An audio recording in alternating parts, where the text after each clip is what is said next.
Dear students, अस्सलाम वालेकुम and welcome back to my YouTube channel. आज के इस वीडियो में हम अपने टेक्स्ट बुक का lesson PV Sindhu an icon of success पढ़ेंगे। आज का जो लेसन है वो पीवी सिंधु के बारे में है, जो हमारे हिंदुस्तान की एक चोटी की और बेहतरीन आलमी शोहरत याफ्ता बैडमिंटन प्लेयर है।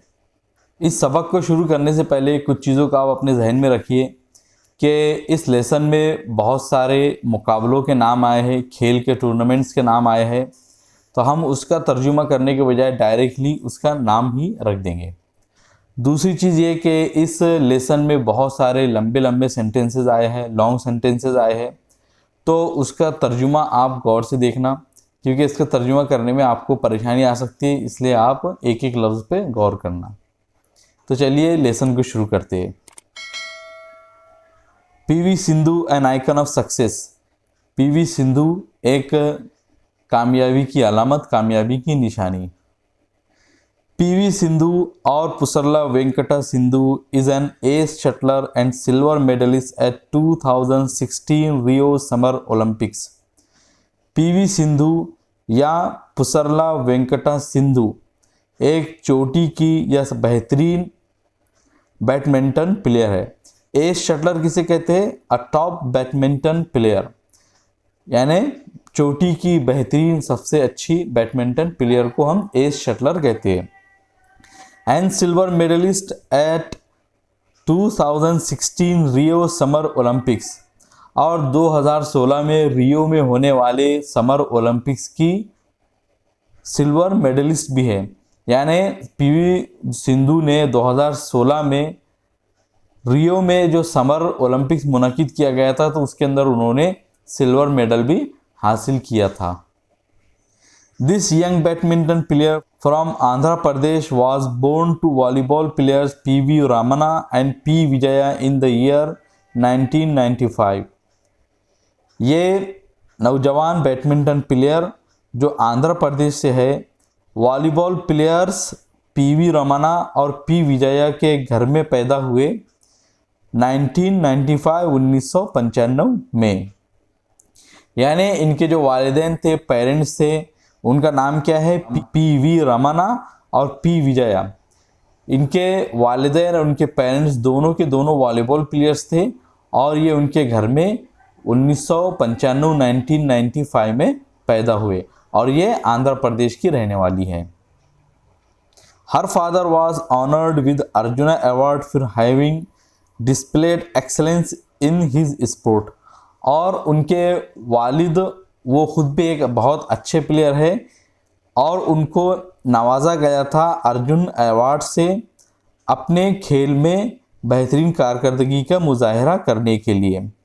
अर्जुना अवार्ड खेल की दुनिया का एक बहुत ऊंचा एजाज़ और अवार्ड माना जाता है, तो उनके वालिद को अपने खेल में बेहतरीन कारकर्दगी का मुजाहरा करने के लिए भी दिया गया था। One of the youngest and talented badminton player of the contemporary times. अब पीवी सिंधु के बारे में फिर बताया जा रहा है कि ये सबसे नौजवान और सबसे टैलेंटेड ज़हीन बैडमिंटन प्लेयर्स में से है जो असर हाजिर के है। कंटेम्प्रेरी को हम अच्छी उर्दू में तर्जुमा कर सकते हैं असर हाजिर, अहद हाजिर, यानी इस वक्त के। कंटेम्प्रेरी का यहाँ पे तर्जुमा दिया जा रहा है कि belonging to the same times, इसी वक्त से ताल्लुक़ रखने वाले, यानी हमारा जो भी दौर चल रहा है तो इसी दौर से ताल्लुक़ रखने वाले ज़हीन और बेहतरीन और यंगेस्ट नौजवान बैडमिंटन प्लेयरों में से एक पीवी सिंधु है। Sindhu has feature in top 10 in the world badminton ranking for the most part of 2014. Sindhu featured मतलब having an important part in, के किसी चीज़ का अहम हिस्सा बनना। 2014 के ज़्यादातर हिस्सों में बैडमिंटन प्लेयर रैंकिंग के टॉप 10 में पीवी सिंधु अहम हिस्सा या अहम हिस्से के तौर पर शामिल रही। इस जुमले को आप फिर से एक बार देखिए। 2014 के ज़्यादातर हिस्से में बैडमिंटन के वर्ल्ड रैंकिंग के टॉप 10 जो लिस्ट थी तो उसका अहम हिस्सा पीवी सिंधु रही है, यानी टॉप 10 के अंदर 2014 में वो हमेशा शामिल रही है। PV Sindhu started playing badminton from the age of 8। PV Sindhu ने बैडमिंटन को खेलना कब से शुरू कर दिया था? जब वो 8 साल की थी। After she drew inspiration from Pulela Gopichand's victory in all England open badminton championship in 2001। Inspiration लेने के बाद में, इंस्पिरेशन मतलब किसी से उत्साहन प्रोत्साहन लेने के बाद में, किसी को देखकर किसी चीज़ को कर दिखाने का जज्बा लेने के बाद में उन्होंने क्या किया? पुलेला गोपीचंद की all England open badminton championship जो 2001 में हुई थी, उस मुकाबले में पुलेला गोपीचंद की जीत से इंस्पिरेशन प्रोत्साहन लेने के बाद में, यानी जब पुलेला गोपीचंद 2001 में all England open badminton championship में उन्होंने जीत हासिल की, तो उसी जीत को देखकर पीवी सिंधु के दिल में भी ये ख्याल आया और उन्होंने उसी से अपना जज्बा लिया कि मैं भी एक बैडमिंटन प्लेयर बनूंगी, और वो उस वक्त 8 साल की थी। That's the reason why she choose badminton over volleyball although her parents were professional volleyball players. और यही वजह है कि उन्होंने बैडमिंटन को वॉलीबॉल पर तरजीह दी, अगरचे कि उनके जो वालिदैन थे वो पेशावर वॉलीबॉल प्लेयर थे। प्रोफेशनल मतलब पेशावर, यानी पेशे के तौर पर खेलते थे, यानी उनका फुल टाइम पेशा क्या था कि वो वॉलीबॉल प्लेयर थे और वॉलीबॉल खेला करते थे। Her initial apprenticeship started with Mehboob Ali at the badminton court of Indian Railway Institute of Signal Engineering and Telecommunication in Secunderabad. ये जुमला भी बड़ा है, आप उसको गौर से देखना, इसमें एक लंबा सा नाम आया है। उनकी शुरुआती शागिर्दगी या तालीम प्रैक्टिस शुरू हुई महबूब अली के साथ में। कहाँ पर? Badminton court of Indian railway institute of signal engineering and telecommunication.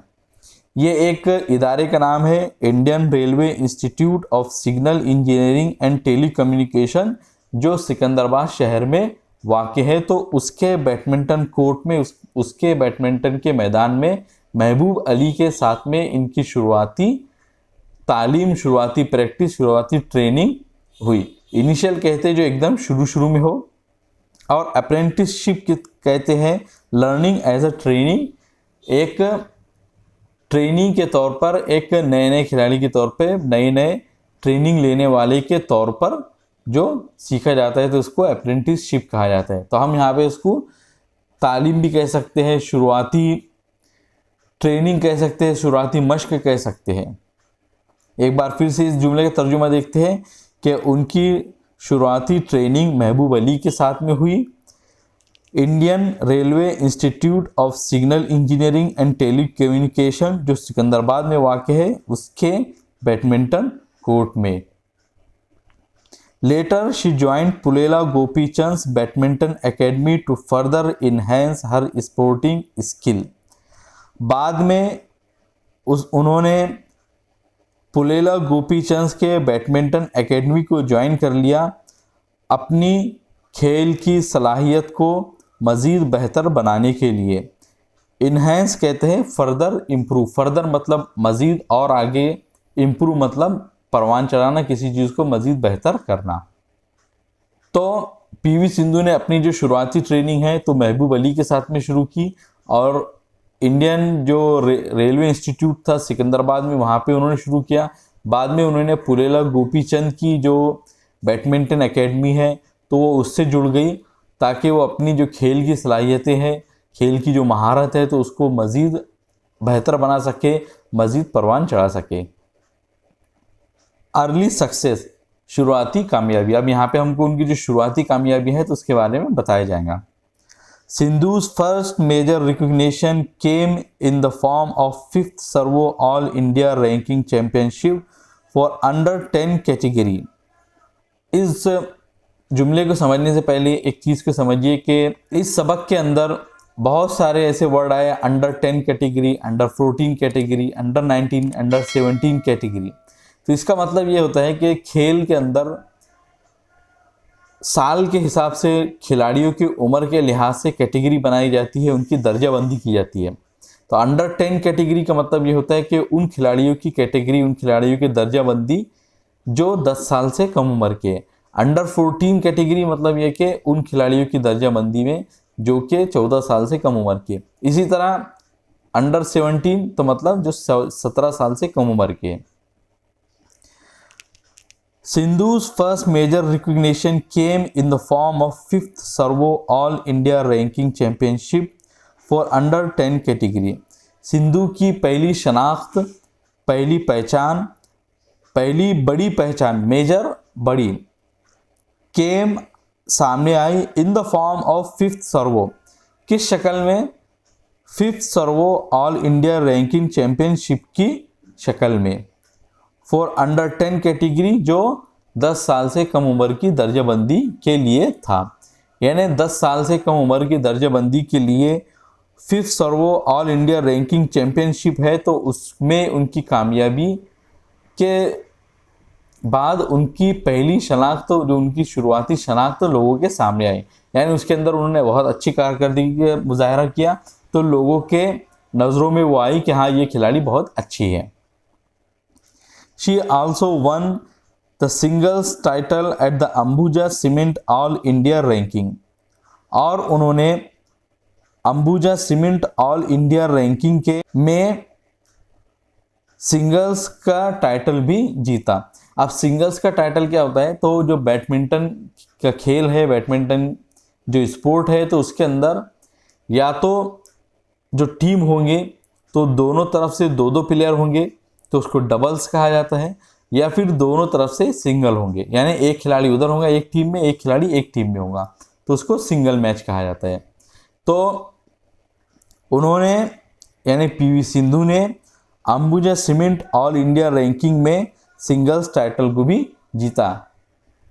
In the under 13 category Sindhu won doubles titles at the IOC all India ranking, Krishna Khaitan all India tournaments, the sub junior national and the all India ranking in Pune. अब यहाँ पे बताया जा रहा है कि जो under 13 category है, 13 साल से कम उम्र की जो कैटेगरी है, तो उसके अंदर रहते हुए सिंधु ने कौन कौन से मैचों को जीता। तो सिंधु ने डबल्स टाइटल जीता, यानी ऐसे मैचों को जीता जिसमें वो एक टीम में रहते हुए खेल रही थी, दो खिलाड़ियों के साथ में थी, यानी एक तरफ सिंधु थी और उनके साथ में एक और दूसरा भी कोई प्लेयर था। तो उसमें रहते हुए उन्होंने कौन कौन से मैचों को जीता, डबल्स का टाइटल जीता। तो पहले जो है IOC ऑल इंडिया रैंकिंग में जीता, Krishna Khaitan all India tournament जीता, द सब जूनियर नेशनल जीता और द ऑल इंडिया रैंकिंग भी जीता, जो पुणे में मुनक्किद हुआ था। At the 51st national school games in India, Sindhu one the gold medal in under 14 category. और इंडिया के 51वें नेशनल स्कूल गेम में सिंधु ने गोल्ड मेडल भी जीता, अंडर 14 14 साल से कम उम्र की दर्जाबंदी में। यानी इंडिया के जो नेशनल स्कूल गेम्स होते हैं, तो उसके 51वें गेम में, इस 51वें मुकाबले में, 51वें जो टूर्नामेंट्स में सिंधु ने अंडर 14 कैटेगरी में गोल्ड मेडल भी जीता। Sindhu's debut and performance at international level. अब ये तो थी अभी तक के जो सिंधु की शुरुआती कामयाबी थी, उसके बारे में हमको बताया जा रहा था। अब यहाँ पे सिंधु जो इंटरनेशनल लेवल पे गई, तो उसके बारे में हमको बताया जा रहा है।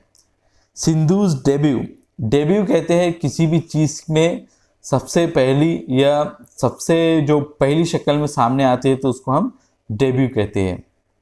Sindhu's debut and performance at international level, Sindhu का डेब्यू, सिंधु का पहली शुरुआती इंटरनेशनल लेवल पे सामने आना और उसकी इंटरनेशनल लेवल पे कारकर्दगी।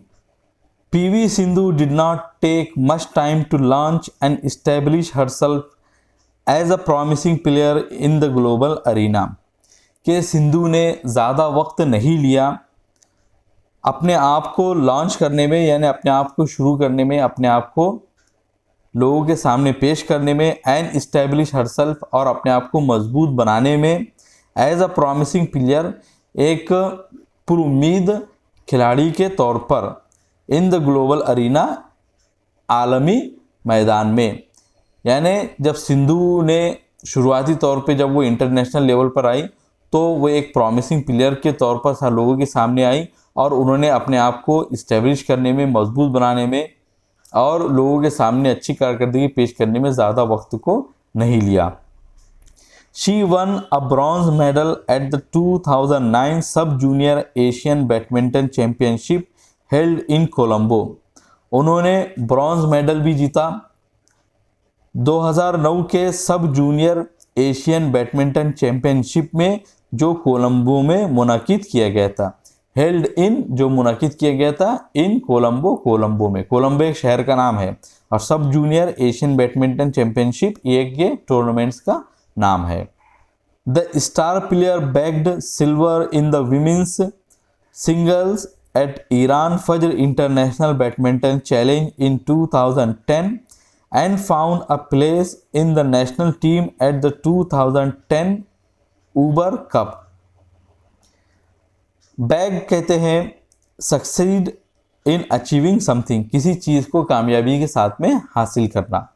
तो ये जो स्टार प्लेयर है यानी पीवी सिंधु है, तो उन्होंने सिल्वर भी जीता, यानी सिल्वर मेडल को हासिल किया इन द विमेंस सिंगल्स, औरतों की सिंगल कैटेगरी में, at Iran Fajr international badminton challenge in 2010, Iran में मुनाकिद फज्र इंटरनेशनल बैडमिंटन चैलेंज में, जो 2010 में हुआ था। And found a place in the national team at the 2010 Uber cup, और कौमी टीम में जगह भी बनाई 2010 के ऊबर कप में। 2010 के ऊबर कप में जो नेशनल टीम हमारी जाने वाली थी, हिंदुस्तान की तरफ से जो टीम हिस्सा लेने वाली थी, तो उसमें भी उन्होंने अपनी जगह बनाई। PV Sindhu's recent recognition. अब पीवी सिंधु के जो हालिया शनाख्त है, हालिया पहचान है, यानी उनकी नुमाया कामयाबियां है, तो उसके बारे में हमको अब नीचे बताया जाएगा। On 7 July 2012 Sindhu one Asia youth under 19 championship. 7 जुलाई 2012 को सिंधु ने एशिया यूथ अंडर 19 चैंपियनशिप भी जीता, यानी 19 साल से कम उम्र के जो कैटेगरी थी, तो उसके एशिया यूथ चैंपियनशिप को वो सिंधु ने जीता। और कब जीता? 7 जुलाई 2012 को।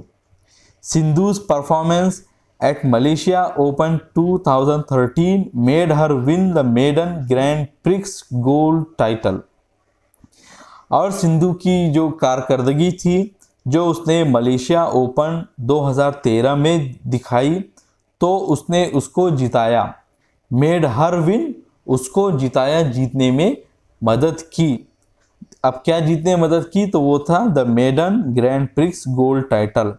Maiden grand prix gold title जीतने में मदद की, यानी जो सिंधु ने अपनी अच्छी नुमाया कामयाब कारकर्दगी के जो मुजाहरा किया, तो उसके वजह से सिंधु 2013 में मलेशिया में मुनक्किद होने वाले मलेशिया ओपन के maiden grand prix gold title को भी कामयाबी के साथ में हासिल करने में कामयाब हुई। The best moment in her career perhaps came in the same year when she became India's first medalist in women's singles at Badminton World Championship। और उसके कैरियर का सबसे बेहतरीन लम्हा शायद के उसी साल आया, यानी किस साल आया? 2013 में ही आया। when she became, जबकि वो बन गई इंडिया की पहली मेडलिस्ट, मेडल हासिल करने वाली औरतों की सिंगल कैटेगरी में। अब कहाँ पे? बैडमिंटन वर्ल्ड चैंपियनशिप में। बैडमिंटन को जो वर्ल्ड चैंपियनशिप होता है, तो उसके अंदर वो इंडिया की पहली औरतों की कैटेगरी में, यानी औरतों की जो मैच होते हैं, तो उसके अंदर उसमें जो सिंगल जो कैटेगरी के जो मैच होते हैं तो उसके अंदर मेडल जीतने वाली इंडिया की पहली खिलाड़ी बनी। यानी इससे पहले औरतों के जो मैचेस होते हैं तो उसकी जो सिंगल मैच होता है तो उसमें अभी तक इंडिया की तरफ से किसी ने भी मेडल हासिल नहीं किया था। तो वर्ल्ड चैम्पियनशिप के बैडमिंटन के वर्ल्ड चैम्पियनशिप में पहली मेडलिस्ट जो है तो वो पीवी सिंधु है। PV Sindhu ended 2013 on a happy note by winning Macau Open Grand Prix gold title. PV Sindhu ने 2013 को एक खुश आइंद नोट के साथ में ख़त्म किया। अब कैसे ख़त्म किया? तो Macau open grand prix gold title जीतने के ज़रिए। And also one the Arjun award, one of the highest honours for a sport person in the country. और अर्जुन अवार्ड भी जीता, जो किसी भी खिलाड़ी के लिए मुल्क में सबसे आला तरीन एजाज़ होता है। यानी पीवी सिंधु को 2013 में अर्जुन अवार्ड से भी नवाजा गया, जो हिंदुस्तान के किसी भी खिलाड़ी के लिए सबसे ऊंचा और सबसे आला एजाज़ होता है। In 2014 she won back to back medals in the world badminton championship. और 2014 में उन्होंने लगातार बैक टू बैक मतलब लगातार मेडल्स भी जीता। अब वो कहाँ पे जीता? In the world badminton championship. World badminton championship यानी बैडमिंटन की जो आलमी चैम्पियनशिप होती है तो उसके अंदर उन्होंने लगातार कई मेडल को जीता। And become the first Indian to do that. और ऐसा करने वाली वो पहली हिंदुस्तानी बनी। यानी अभी तक जो बैडमिंटन का वर्ल्ड चैम्पियनशिप होता था तो उसके अंदर कोई भी हिंदुस्तानी ऐसा नहीं कर पाया था, लेकिन लगातार मेडल जीतने वाली वो पहली हिंदुस्तानी बनी। इन नवंबर 2015 she bagged successive women's singles title at the Macau open grand prix gold. और नवंबर 2015 में उन्होंने लगातार कामयाबी के साथ में औरतों के सिंगल टाइटल को भी जीता Macau open grand prix gold में। यानी Macau open grand prix gold जो टूर्नामेंट था तो उसके अंदर लगातार औरतों की कैटेगरी में उन्होंने नुमाया कामयाबियां हासिल की। The year 2016 brought her another achievement of winning the Malaysia master grand prix gold women's single title. और 2016 उनके लिए लेकर आया, ब्रॉट मतलब लेकर आया, 2016 उनके लिए लेकर आया एक और कामयाबी। अब वो कामयाबी क्या थी? तो Malaysia master grand prix gold के औरतों की सिंगल कैटेगरी की जीत की शक्ल में। Where she defeated Scotland's Kirsty Gilmour in the final. जहाँ पे कि उन्होंने स्कॉटलैंड की क्रिस्टी गिल्मर को फाइनल में हराया। In August, she reached the semi-final of the women's singles event at the 2016 Summer Olympics। और अगस्त में वो औरतों की सिंगल कैटेगरी के सेमीफाइनल में भी पहुंची एट द 2016 समर ओलंपिक्स, 2016 के समर ओलंपिक्स में, आफ्टर डिफीटिंग वर्ल्ड नंबर 2 वांग यिहान। यानी बैडमिंटन के नंबर 2 की जो खिलाड़ी थी वांग यिहान, उनको हराने के बाद में। Sindhu created history by reaching the finals after beating Japan's Nozomi Okuhara in the women's singles semifinal in the Rio Olympics. Sindhu ने क्रिएटेड हिस्ट्री यानी तारीख रकम की। सिंधु ने तारीख रकम की फाइनल में पहुंचकर जापान की नोजोमी ओकोहामा को हराने के बाद रियो ओलंपिक्स के सेमीफाइनल के औरतों की सिंगल कैटेगरी में।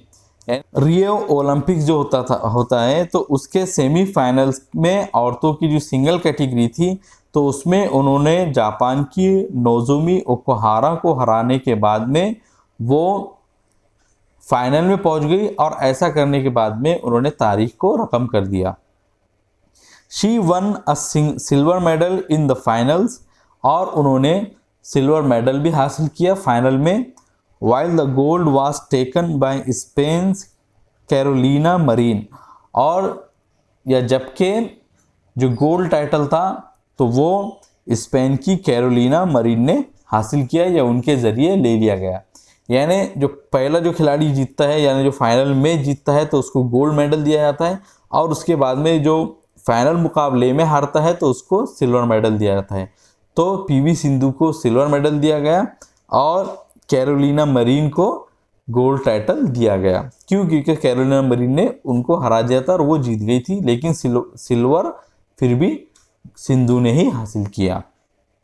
Later she defeated Carolina Marin and won 2017 India open series title. बाद में उन्होंने कैरोलिना मरीन को हरा दिया और 2017 के India open super series title को जीता। यानी इंडिया में 2017 में जो India open super series title हुआ था तो उसमें उन्होंने कैरोलिना मरीन को भी हराया।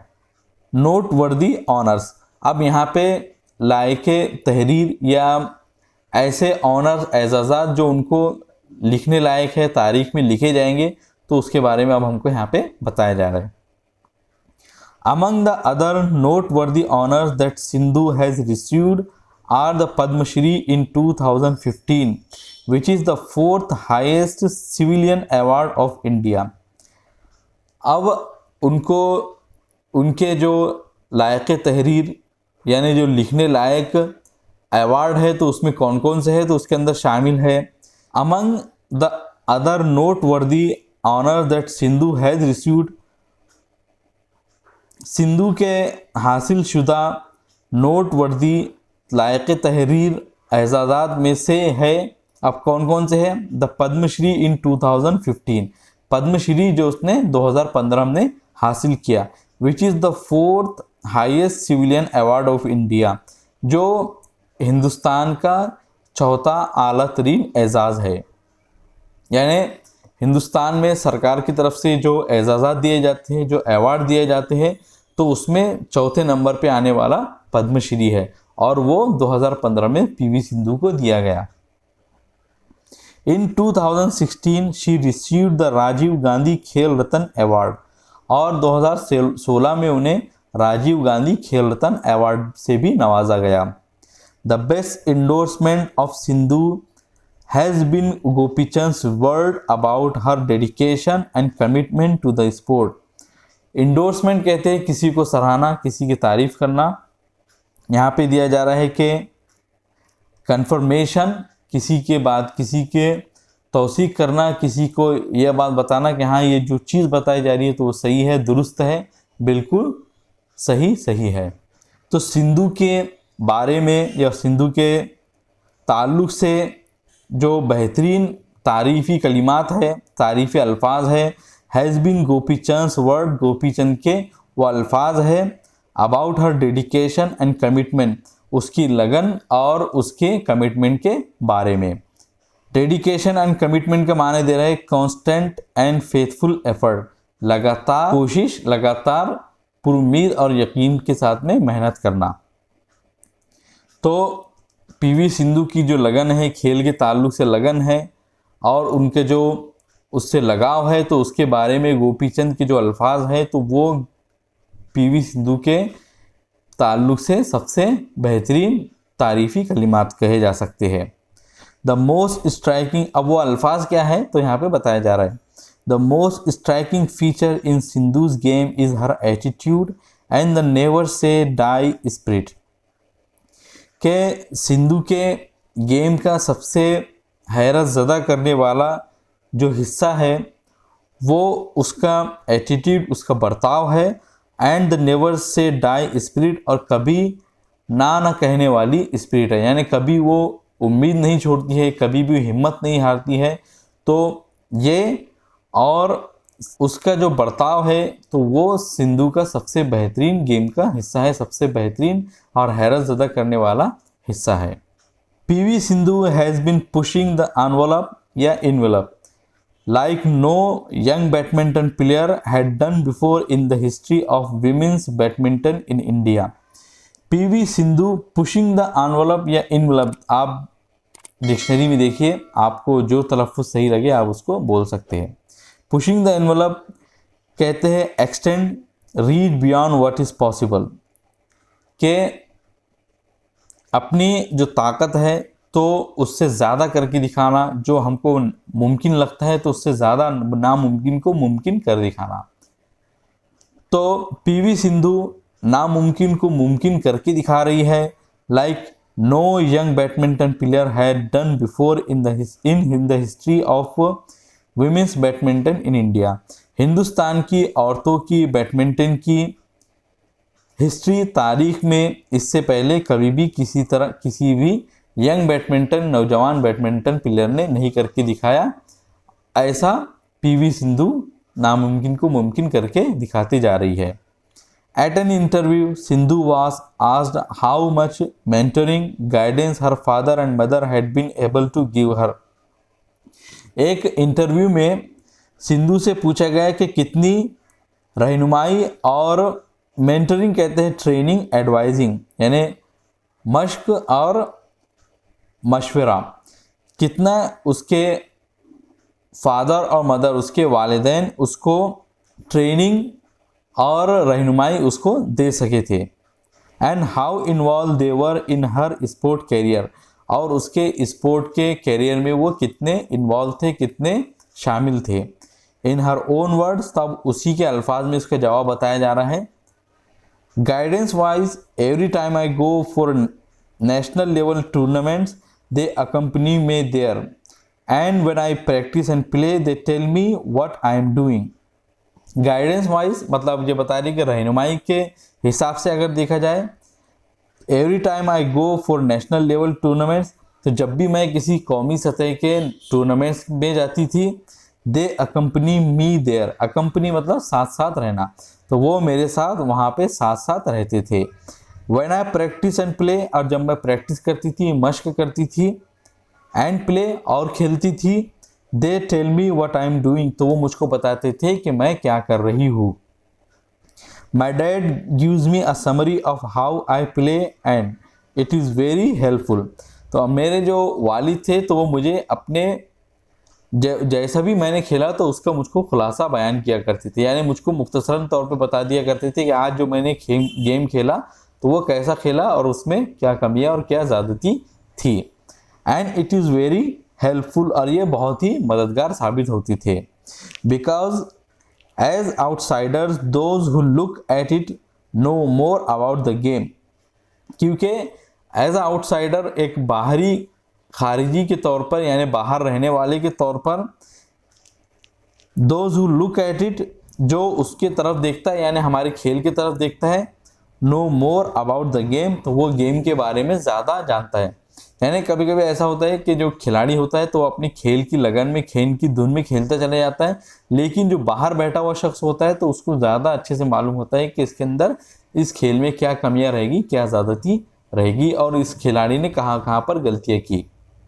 As badminton players, we obviously know a few things, but someone from the outside can pinpoint stuff that we may not have noticed easily।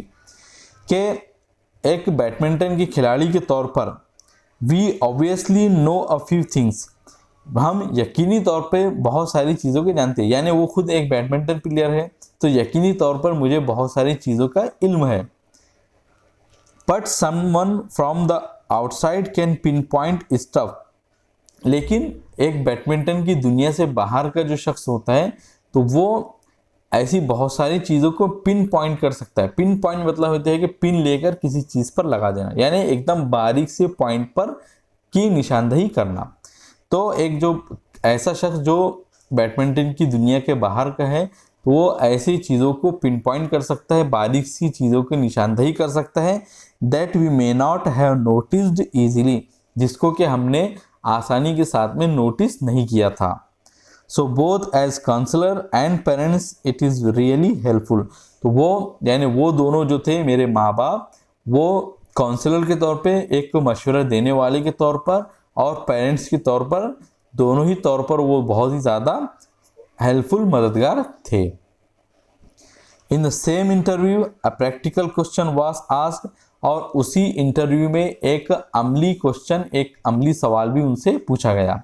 अब वो क्या सवाल था? It is not possible for a badminton player to win week in and week out, कि किसी badminton player के लिए ये पॉसिबल नहीं है कि वो हर वक्त जीतता रहे। Week in and week out मतलब वीक जो हफ्ता है उसके शुरू में भी और हफ्ते के आखिर में भी, यानी पूरा हफ्ता भर वो खेलता रहे, हफ्ता भर जीतता रहे, ऐसा पॉसिबल नहीं है। As a top player how did she manage to just go to a tournament and psychologically deal with an early loss.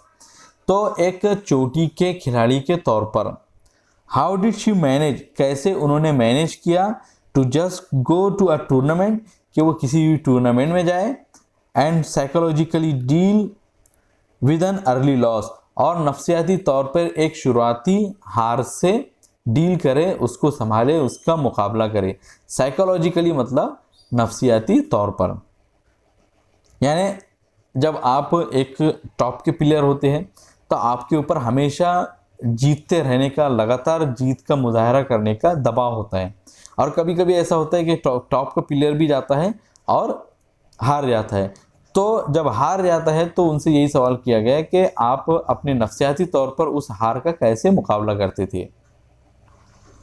Did it hurt when she did not win, तो क्या इसको तकलीफ होती थी, यानी जब पीवी सिंधु को क्या तकलीफ होती थी जबकि वो जीत नहीं पाती, जब वो हार जाती थी? तो उसके जवाब में उन्होंने क्या कहा, यहाँ पे बताया जा रहा है। टू दिस शी रिप्लाई, तो इस सवाल पर उन्होंने रिप्लाई किया, जवाब दिया।